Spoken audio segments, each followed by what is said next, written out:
I want to tell you about the night 22 of us should have died in a dry riverbed and didn't. And the only reason we didn't is a man the army had already decided was nothing. They had paperwork on him, stamps, signatures, a box check that said he was finished. Funny thing about paperwork, it doesn't know how to aim. But let me back up, because if I start at the riverbed you won't understand why my hands still shake when I think about the ridge above it. You won't understand the voice that came over a radio nobody expected to crackle. So I'll start where it actually started, which is years before any of us were even afraid. His name was Reuben Kessler, Sergeant First Class back then. People who'd never met him called him by his old call sign Mockingbird because the story had grown legs and walked around the bases on its own. People who had met him just called him Kess, and they said it quiet, the way you say a name you respect more than you understand.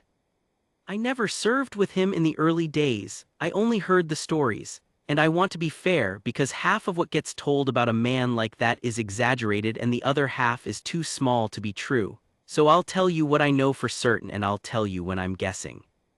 What I know for certain is this: before they threw him away, Kessler was the steadiest shooter the regiment had seen in 20 years, not the flashiest, not the loudest, the steadiest. There's a difference, and out there the difference is everything. Loud men win arguments in the chow hall, steady men bring people home. The way the older guys explained it to me, Kessler had a stillness that didn't seem natural. He could lie in one position for 11 hours without his breathing changing. He could watch a doorway until the doorway became part of him. A spotter who worked with him once told me, half laughing, half spooked, that he'd reached over in the dark to check if Kess had fallen asleep, and Kess had said, without moving a single muscle, "I'm awake. I've been counting the chickens." There were 6 chickens in a pen 400 meters away. He'd been counting them for 2 hours because there was nothing else to count, and a man has to keep his mind occupied or it eats itself. That was Kessler, patient in a way that made other patient men feel like children. And here's the part that matters, the part that explains the rest of this whole story. Kessler had a rule, his own rule, not the army's. He would not take a shot he wasn't sure of, not maybe sure, not probably sure. If there was a child in the frame, he waited. If there was a shape he couldn't name, he waited. If the order said shoot and his eye said don't, he trusted the eye. That rule kept a lot of people alive who never knew his name. It's also the rule that got him erased. I'll tell you about the day it happened the way it was told to me, and then I'll tell you the version that came out years later, because they are not the same version, and the gap between them is where they buried a good man. There was a village. I won't give it a name because the name doesn't matter and because the people who lived there deserve better than to be a footnote in a story about soldiers. Call it the village. There'd been chatter for weeks that a high-value target was moving through, a man responsible for a roadside bomb that had killed 4 of ours the month before. Everybody wanted him. Command wanted him bad. There's a kind of wanting that gets into a chain of command and starts making the decisions instead of the people, and that's a dangerous animal. Kessler was on Overwatch. He had the target's known associate in his glass, a confirmed runner, a man who carried messages and sometimes carried more than messages. The associate stepped out of a doorway, and command came over the net and told Kessler to take him. Now here's where the two versions split.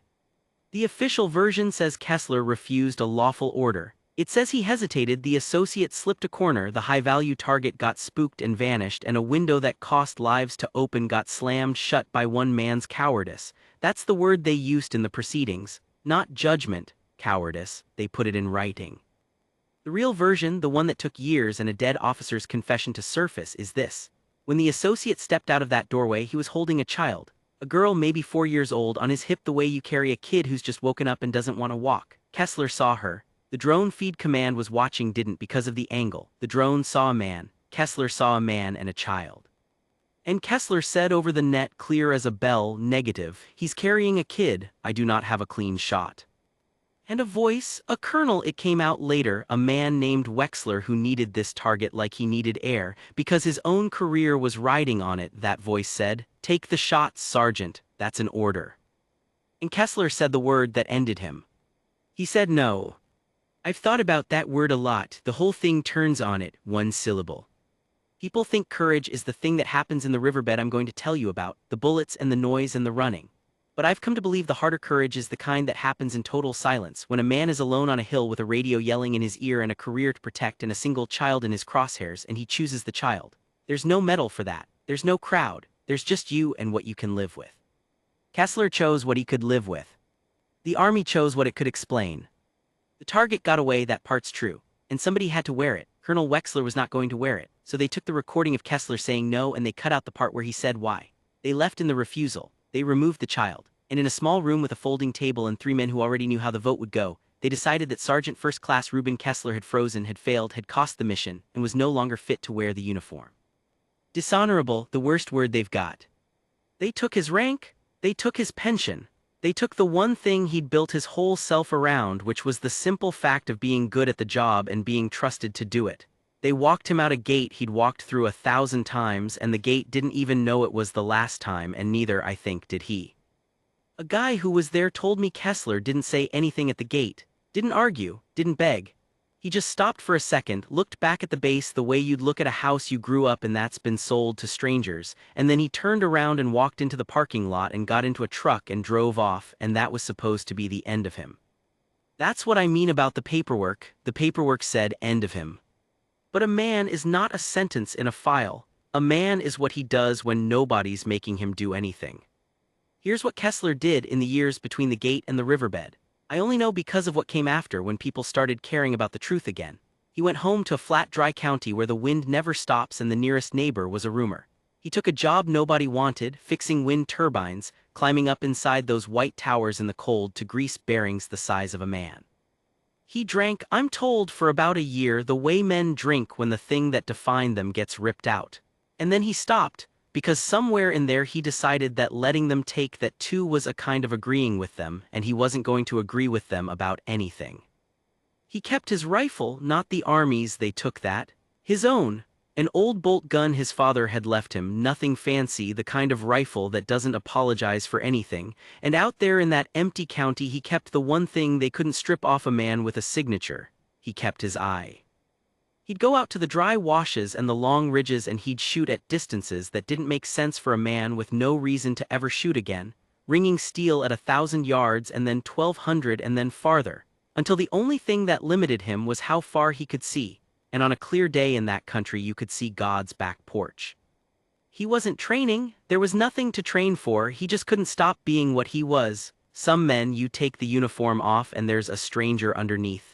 Kessler, you took the uniform off and there was just more Kessler. I think about him out there in the wind, alone, ringing steel that nobody heard, and I get something caught in my throat, because the army had decided he was worthless, and he went home and quietly, stubbornly, for nobody's sake but his own, stayed excellent. He kept the blade sharp, he didn't know why, there was no why. The why was coming. It just hadn't happened yet. Now I have to tell you about us, the 22. We were Rangers. Young, most of us, in that dangerous way where you've trained so hard you think the training is the same thing as the doing, and it isn't, and you find that out in about 4 seconds the first time it goes wrong. I was a staff sergeant. I had 11 men I was personally responsible for, and I'd have told you before that night that I knew what responsible meant. I didn't. I learned that night. Our LT was a guy named Park, good officer. The kind who ate last and slept least and remembered your sister's name. We'd have followed Park into a wood chipper, and on the night I'm telling you about, we more or less did. The mission was supposed to be simple. They're always supposed to be simple. We were to move into a valley, a long, narrow valley with a dry riverbed running down the middle of it like a scar, walls of rock and scrub rising up on both sides, and we were to link up with a friendly element and pull them out. A quiet night, in and out before the moon got high.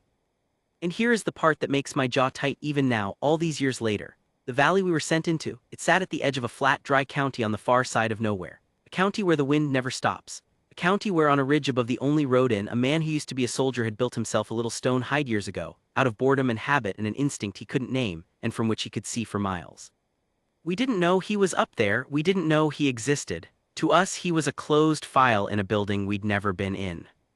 But the geography didn't care about the paperwork. The geography put Reuben Kessler on a ridge above the road the same week it put 22 Rangers in the riverbed below. Some people call that coincidence. After that night I stopped calling it anything, I just got quiet about it the way you get quiet about things too big to hold. We moved in at last light. I remember the air. It had that high desert chill that comes the second the sun quits, where you're sweating 1 minute and pulling your collar up the next. I remember the sound of our own boots and how loud they seemed even though we were being careful, because when you're scared everything you do sounds enormous. I remember Park's hand signals, calm, economical, and how watching him kept me calm too. That's the thing about good leaders, their steadiness is contagious. It travels down the line like warmth. The riverbed was wide and pale, all rounded stones and sand, easy walking, which should have been the first thing to bother me because easy walking in a place like that means somebody else already figured out you'd walk there. We were maybe a mile in when the friendly element's beacon stopped responding. Just went dark. Park held us up. We crouched in that pale riverbed under the first real stars, 22 of us, and we waited, and the wind came down the valley and moved the scrub on the walls so it whispered. And I had this feeling, I've never been able to describe it right. It's not fear exactly. It's the feeling of being looked at. The hair on your arms knows before your brain does. The valley had gone wrong somewhere we couldn't see, and the wrongness was watching us walk into the middle of it with our beacon dead and our backs to a mile of open stone. Park keyed his radio to call it, pull back, reassess, the smart call, the call that would have saved us if we'd had 30 more seconds. We did not have 30 more seconds. The valley came apart. I'll tell you about that in part 2 because I can't rush it and do it right, and because you need to be standing in that riverbed with us, pinned, bleeding, certain you're going to die in the dark, before you can understand what it meant when a voice none of us recognized came crackling onto an emergency frequency we'd opened in pure desperation and said 6 words. 6 words flat and calm, like a man commenting on the weather. Rangers in the wash, hold still. And up on a ridge a mile away in a little stone hide he'd built for no reason at all, a man the army had thrown away settled his cheek against an old rifle his father had left him, and counted his breathing down to nothing and got to work.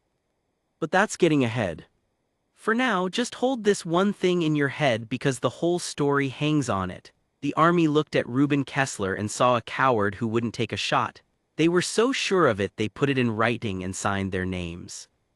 They had it exactly backwards. He didn't fail to take a shot. He refused to take the wrong one.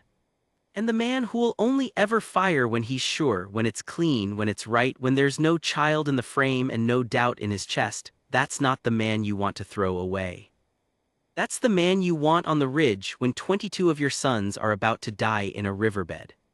We just didn't know it yet. The first burst didn't sound like much. That's the thing nobody warns you about. In the movies it's a wall of noise all at once, dramatic. The real thing starts small and stupid. A few cracks, high and dry, like somebody snapping branches up on the wall, and your brain, the idiot, spends about half a second trying to tell you it's branches. Then Tilden went down. Tilden was 19. He was 3 men up the line from me and he was carrying the radio and he just folded. No drama. He sat down hard in the riverbed like a man who'd suddenly gotten tired, and then he lay over on his side and the antenna of the radio waved gently in the air, and I understood in one cold rush that it had started. After that the valley did the thing valleys do.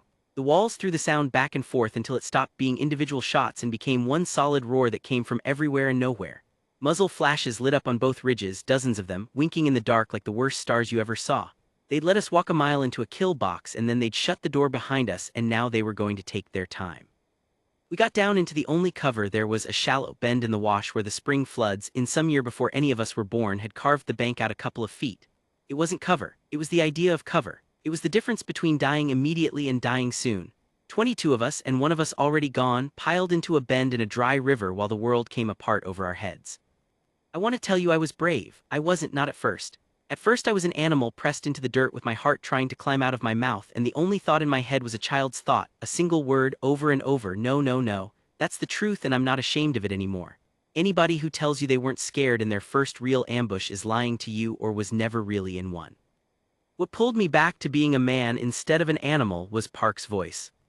He was working the line, on his belly low, moving from man to man with his hand on a shoulder here, a forearm there, saying names. That's all, just saying our names. Raise, look at me, good, hold here.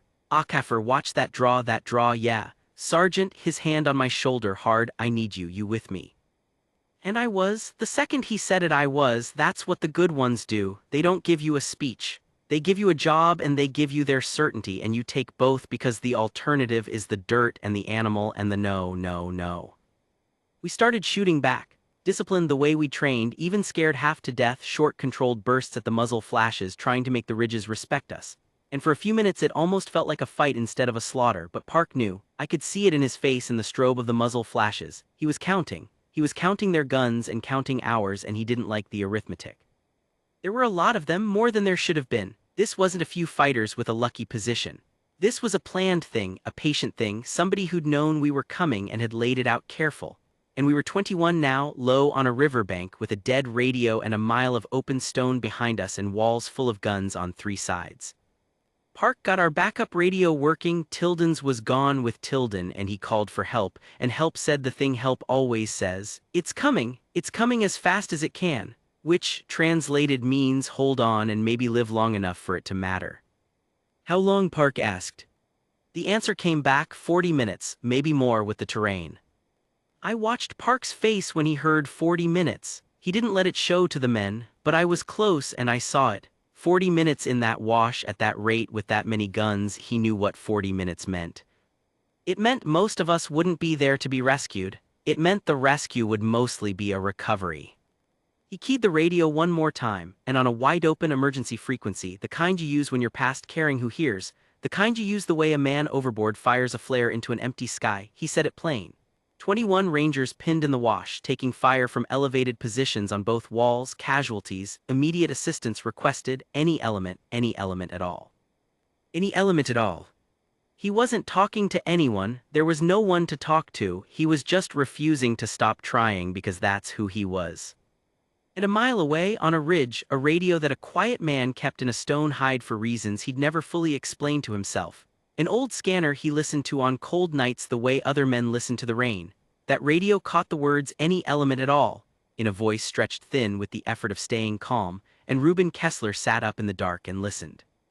I'm going to slow down here because this is the hinge of the whole thing, and I've imagined it 10,000 times. Picture him, an ordinary man in ordinary clothes, a man with no rank and no orders and no obligation in the entire world. A man the army had told in writing with signatures that he was finished, that he was a coward, that his judgment couldn't be trusted with a rifle. A man who had every right under heaven to turn that scanner off and lie back down and let it be somebody else's problem. He didn't even know us. We were voices. We were nothing to him. And here's the part that I think about when I can't sleep. The valley, the wash, the geography of the whole night, it had handed Reuben Kessler the most human revenge there is. He could have done nothing. He could have lain there in the dark and listened to the men of the army that destroyed him get destroyed in turn, and he could have called it justice, and a lot of men would have. A lot of men would have felt the cold satisfaction of it and gone to sleep. You threw me away. Now you find out what that costs you. He could have made it about that. God knows he'd earned the right to be bitter. He didn't. I asked him after, years after, when I finally tracked him down, when I sat across from a quiet man at a kitchen table in a flat, dry county and tried to find the words to thank him for my whole life. I asked him why get up, why pick up the rifle, why after everything they did would he go to a ridge in the cold for the same people who'd thrown him out a gate. He took a long time answering. He had a way of taking a long time, and then he said something I've carried ever since. He said it was never about them. The army threw me away, but those kids in the wash didn't throw anybody away. They were just stuck. I wasn't going to let what some colonel did to me turn into a reason for somebody else's kid to die in a ditch. He turned his coffee cup a quarter turn on the table, a small precise movement, the most Kessler thing in the world. Besides, he said, and there was the ghost of something dry in it, they told me I couldn't take a shot. I figured I'd take a few and let him put that in writing too. That's the closest he ever came to bragging. That's it, that's the whole speech. But on the night itself there was no speech. There was just a man getting up off the floor of a stone hide in the dark while a valley a mile away lit up and roared. He didn't run. People always picture him running, sprinting heroically through the night. That's not how it works, and that's not who he was. Running gets your heart up. A high heart ruins a shot. Kessler walked. He walked fast and low and smooth out to the lip of the ridge where, years ago, for no reason at all, he'd stacked flat stones into a little wall he could rest a rifle on, the way another man might have built a bird feeder. He'd built himself a sniper's hide in his own backyard out of pure habit and never once fired from it. And now, in the one night of his life it would ever matter, it was already there, already ranged, already zeroed in his memory to every fold and shadow of the valley below. He settled in behind the old bolt gun his father had left him. He pulled the radio close, and he keyed it on the same wide-open frequency where Park had thrown his flare into the empty sky. That's the voice I told you about, the 6 words. Rangers in the wash, hold still. I was there when it came over Park's handset. I'll never forget it as long as I live. We were down to 20, we'd lost another man, a kid named Doss, and I won't dwell on it because some things aren't for telling, and the fire was getting closer and tighter. the way it does when the enemy starts to believe and starts to move in for the finish. Park had his back to the bank and blood on his sleeve that wasn't all his, and a face that had stopped pretending 40 minutes was survivable. And then the handset crackled, and this voice, calm, flat, almost gentle, a stranger's voice, no call sign, no nothing, said, "Rangers in the wash, hold still." Park stared at the radio like it had spoken Latin, then he keyed it. "Identify, who is this? Identify your element."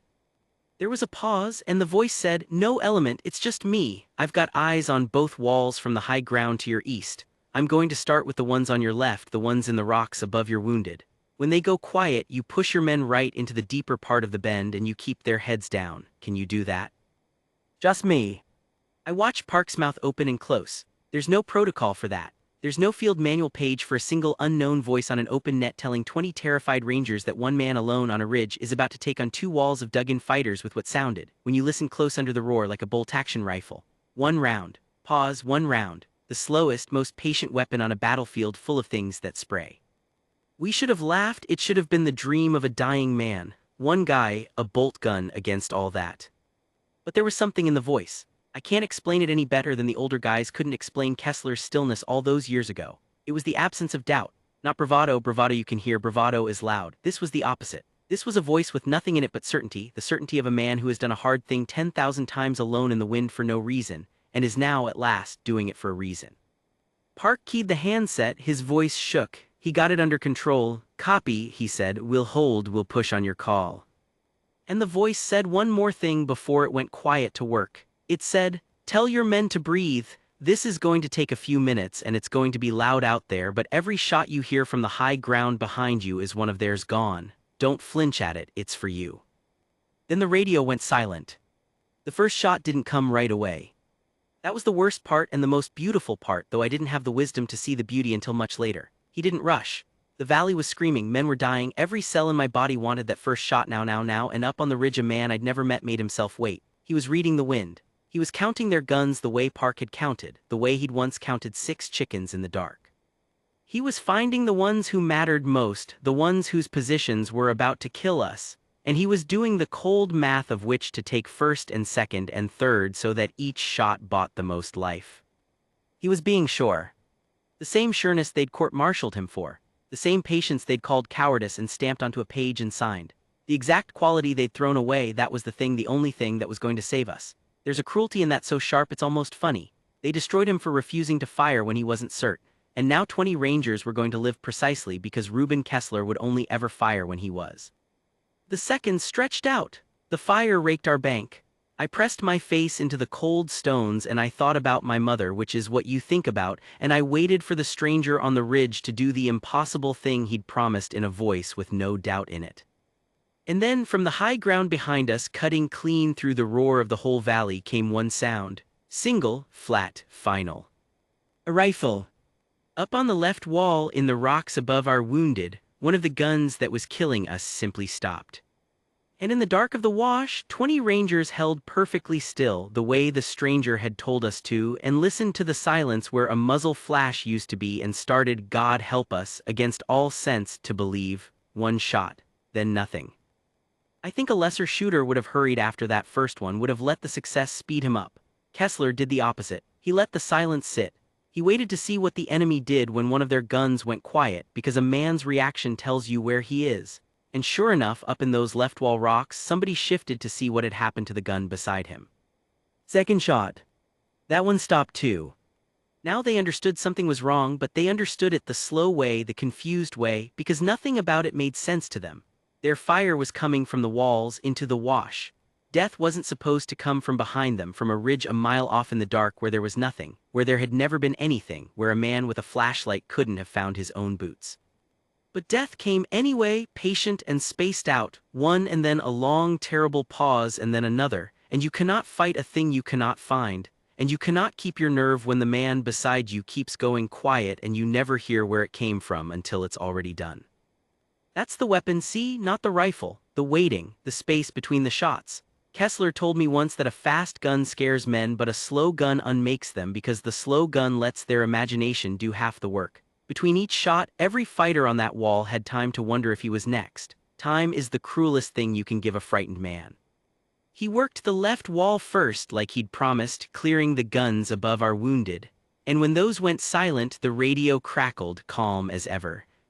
Left wall's thin now, push right, move your wounded into the deep bend, go. And Park went, we all went. We dragged Tilden and we dragged Doss, and we carried the living wounded between us, and we poured ourselves into the deeper part of that bend where the bank was higher, and the fire that should have cut us down as we moved, the fire from the left wall that should have killed half of us in the open, most of it never came, because most of those guns were already gone, taken one at a time by a man we'd never see, ringing the same kind of distant steel he'd rung alone for years with nobody watching. The right wall was harder. They'd figured it out by then. They started trying to find him, raking the ridge to the east with everything they had, and for a few minutes it was Kessler alone against a whole wall of guns that finally knew which direction to be afraid of. I've thought about those minutes more than almost anything, because here's a man with no cover but a little stack of stones he'd piled up years ago for nothing, taking concentrated fire from dug-in positions across a valley, and what does he do? He doesn't panic. He doesn't displace and run. He slows down even more. The radio caught his breathing once in those minutes just for a second before he keyed off, and it was slow. Even, the breathing of a man counting chickens. They were trying to kill him, and his heart rate was lower than mine is right now telling you about it. One pause. He didn't waste a single round. Every shot was a gun that stopped, and a wall full of fighters who'd planned a perfect ambush, who'd had us cold, who'd been minutes from finishing 20 Rangers in a ditch, began to come apart not because they were outnumbered, they vastly outnumbered the one man hunting them, but because they could not bear the arithmetic of it, the unfairness of it. They had everything and they were losing slowly in the dark, to a patience they couldn't locate or outweight or outshoot. And then the way these things break, it broke all at once. A few of them started moving, really moving, the bad kind, the kind that's not maneuver but flight. And once a few break, the rest can't hold, and the wall that had us pinned simply dissolved into men trying to get off that hillside and out of the reach of whatever was on the ridge to the east, and Kessler let the ones who were running run. He told me that too later. I wasn't out there to settle a score, he said. Once they quit shooting at your boys, they stopped being my business. I'm not in the business of backs. I think that's the line that tells you most about him. He'd been thrown away by men who shot a good soldier in the back with a piece of paper. And given the chance with the whole valley emptying out in front of his rifle, he wouldn't take a single fighter from behind. He'd only ever fire when it was right. That rule was the whole of him. It cost him everything once. That same night it saved 20 lives. When the firing finally stopped, the silence was the loudest thing I have ever heard. We lay in the deep bend, 20 of us breathing, not believing we were breathing. The valley ticked and settled the way a place does after violence. Somebody was crying quiet and nobody told him to stop, because we were all of us a little bit crying inside even if it didn't reach our faces. Park crawled along the line again, saying our names again, and this time the names he said all answered. 20 answers. 2 we'd carry home under blankets instead of on their own feet, and I will not pretend that night was a clean victory, because 2 families got the worst knock on the door there is, and no rifle on any ridge could undo that. But 20 of us answered, 20 men who, by every honest measure of that ambush, should not have. The math said we were dead. A man on a ridge changed the math. Park keyed the handset. His hand was steady now. He said, to whoever's on that ridge, we're alive down here because of you. 20 of us. I need your name. I need to know who to thank. I need to put this where it counts. And there was a long pause, longer than the pauses between his shots. And then the calm voice came back one last time, and there was something underneath the calm now, something tired and old and almost amused, the voice of a man closing a door he'd thought was nailed shut years ago. He said, no name, the army already decided who I am, they've got it in writing. A pause. Get your wounded home, Lieutenant, you did good holding them together, that's the hard part. Anybody can shoot, holding 20 scared men still in a kill box, that's the part they don't give medals for either. And Park, who was nobody's fool, who had heard they've got it in writing and understood more than the rest of us did in that moment, keyed the radio and said very quietly, whoever told you that you weren't a soldier was wrong. Long silence. Then, yeah, said the voice, took me a few years to come around to that myself. And the radio went dead, and that was the last we heard from him that night. By the time the rescue birds came in over the ridgeline 40 minutes later, lighting up that whole valley with their lamps, there was nobody on the high ground to the east. Just a little stack of flat stones and brass on the ground, and the wind that never stops in that county, already starting to scatter the man's footprints back into the dirt as if he'd never been there at all. It took me 3 years to find him. The official record didn't help, obviously. As far as the army was concerned, that night had no sniper on the ridge. There was no such element, no such man. It didn't appear in any report because it couldn't, because the man didn't exist on paper anymore. For a long time in the official telling, 20 Rangers just got very lucky with the terrain and the timing. But I'm a stubborn man. I'd memorized the voice, I knew the county from the maps, and little things had a way of surfacing the way they do once people start caring about the truth. The recording of the old court-martial got pulled into a review not because of us, but because Colonel Wexler dying had a thing he needed off his chest before he met whatever he was going to meet. And he wrote it all down, the child on the man's hip, the angle the drone couldn't see, the order he gave and the no he got back, and what he did to the man who gave it. He named Reuben Kessler. He used the word innocent, and then he used a harder word about himself, and then he died. So they gave it all back eventually. The rank, posthumous on the record where it counted, restored where it could be, the pension, the clean discharge, the word honorable stamped over the word that had ruined him, as if a stamp could ever reach back into a man's lost years and refill them. They held a small ceremony. Nobody from the original board had the spine to attend. They corrected the file. The paperwork that had said, end of him. I told you at the start, the paperwork doesn't know how to aim. I found him at a kitchen table in that flat, dry county, in a small, clean house with an old bolt gun racked on the wall and a window that looked out at a ridge you could just make out in the distance. A low brown rise with a little something stacked on the top of it that might have been rocks and might have been more than rocks. He got older, quieter if that was possible. He made coffee. He didn't make a thing of it when I told him who I was, one of the 20 from the wash. He just nodded slow, like a man confirming something he'd long suspected, and pushed the coffee across the table and said, "Sit down, son. You came a long way." We talked for a long time. I asked him the things I told you. He answered, why he got up, why he didn't let bitterness make the call for him, and near the end, when I'd run out of careful questions and there was just the two of us and the wind against the window, I asked him the one that had cost me the most sleep. I said, they threw you away, they took everything, and then they came to you through us by accident, but it was them and they needed exactly the thing they'd punished you for. Didn't part of you want to let it burn, just to show them? He looked out the window at that distant ridge for a while. Then he said the thing I'll leave you with. He said it plain, the way he said the 6 words, the way he said the word no all those years ago into a colonel's screaming radio. He said, anybody can throw a man away, that's easy, costs you nothing in the moment. He turned the coffee cup a quarter turn. But a man's worth isn't in what they do to him, it's in what he still does when nobody's making him do anything and nobody's watching and there's no one left to prove anything to. He looked at me. They threw me away, fine, but I was never theirs to throw. I was always going to be on that ridge, son. The only thing they got to decide was whether I'd be up there for them or against them. And that, the smallest dry smile I ever saw, that was a bad move on their part, real bad, because I don't have backs in my crosshairs, never did, not even theirs. I drove home across that long flat country with the wind pushing at the truck the whole way, and I cried somewhere around the 2nd hour, and I wasn't ashamed of that either. 20 of us went home from a riverbed we had no business leaving alive. We went home because a quiet man, told in writing by his own army that he was a coward not fit to hold a rifle, climbed a ridge in the cold for strangers he had every reason to hate, and proved with 20 living men what no piece of paper had been able to erase. They told him he wasn't a soldier. They were wrong about a lot of things that night. That was the biggest one,